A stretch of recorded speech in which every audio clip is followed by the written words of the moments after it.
तिथं भेट देऊन ते देखील सोडवण्याचा प्रयत्न करू. पण जाणीवपूर्वक बंद केली असं मी म्हणणार नाही.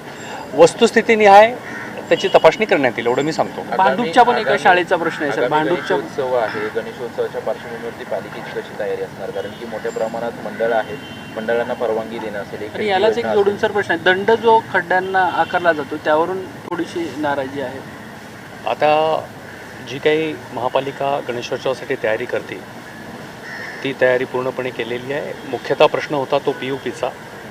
आता उच्च न्यायालयाने या वर्षासाठी जे निर्देश दिलेले आहेत पूर्ण राज्यासाठी अर्थातच, त्यामुळे तो प्रश्न सुटलेला आहे.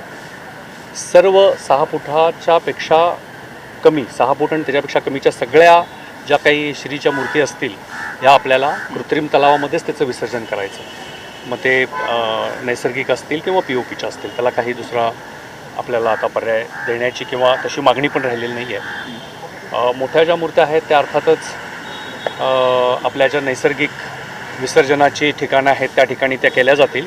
पण त्या ठिकाणी देखील महापालिकेला काही व्यवस्था करायला लागेल की जेणेकरून तिथला जो परिसर आहे, इकोसिस्टीम आहे, पर्यावरण, ते दूषित होणार नाही. तर त्या दृष्टीने पूर्ण तयारी चालू आहे. महापालिका नेहमीप्रमाणे शाडोची माती उपलब्ध करून देते.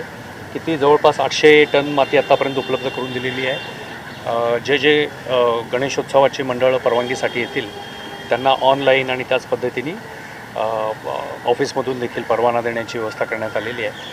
अन्य देखील काही आवश्यकता असेल तर त्या पद्धतीची व्यवस्था करण्यात आली आहे. सर, काल या शिवाजी पार्क परिसरामध्ये काही बॅनर्स, पोस्टर लावण्यात आले होते. त्यामध्ये एक आरोप मनसेच्या वतीने करण्यात आला होता की कचरा वाहतुकीमध्ये मुंबई महानगरपालिकेमध्ये घोटाळा सुरू आहे, अधिकारी आणि जे ठेकेदार आहेत त्यांचं संगनमत आहे.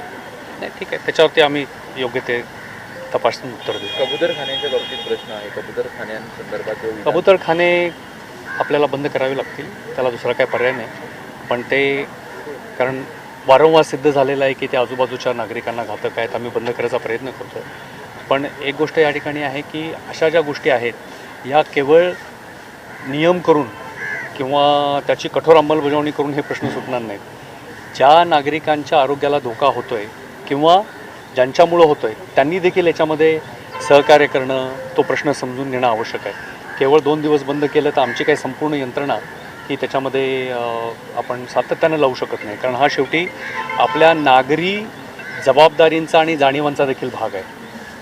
सर, एक शेवटचा